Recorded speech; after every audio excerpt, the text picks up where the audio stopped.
Mga kaibigan, nandito na naman po tayo ngayon sa Lutong Pangpamilya. Sa tamang sangkap ng ating gagawin ay makikita po natin sa www.lutongpangpamilya.com. Ang gagawin po natin ngayon ay kinilaw na rabanos. Ito po ang mga sangkap sa paggawa ng kinilaw ng rabanos.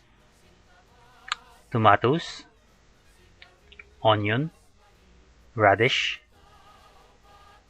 salt, sugar, pepper, at huwag mong kalimutan yung vinegar o suka. Umpisa na po natin ang paggawa ng kinilaw na rabanos.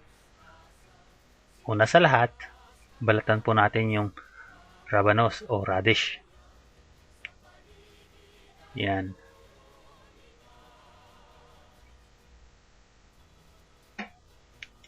Pag nalabalatan na po natin yung rabanos, gawin na po natin o chop na po natin ng manipis.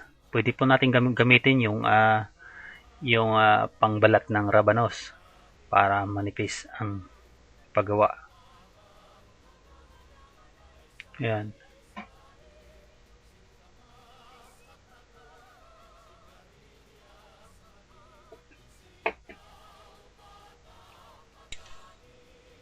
Yan, pag na-slice na po natin lahat ito, pwede na po natin lagyan ng asin. Yung asin po ay nagpapatanggal ng masamang lasa ng rabanos. Kailangan natin pigayin ito hanggang matanggal yung juice ng rabanos.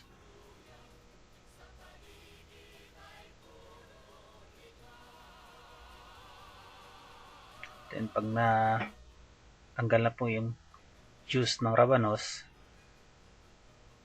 ilagay lang po natin sa tabi at i-prepare na po natin yung kamatis at sibuyas. Kailangan yung kamatis, tanggalin po yung seeds ng kamatis at i-dice po natin. Yung onion naman, kailangan po natin i-dice din. Yan.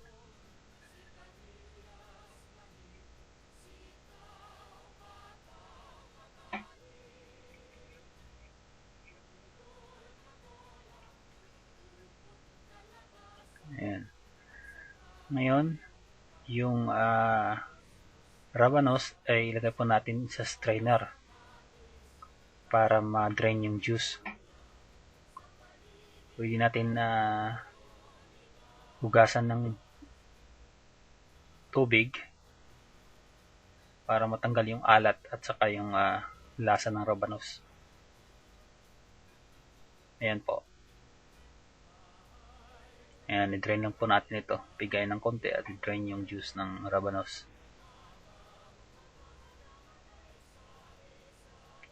Then, ibalik po natin ito sa plato at ilagay na po natin ang mga ingredients.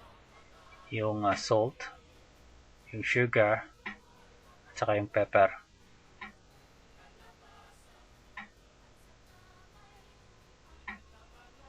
Then, ilagay po natin yung tomato, onions, at saka vinegar. Halu-haluin lang po natin ito. Yan. Nahalo na po ng mabuti.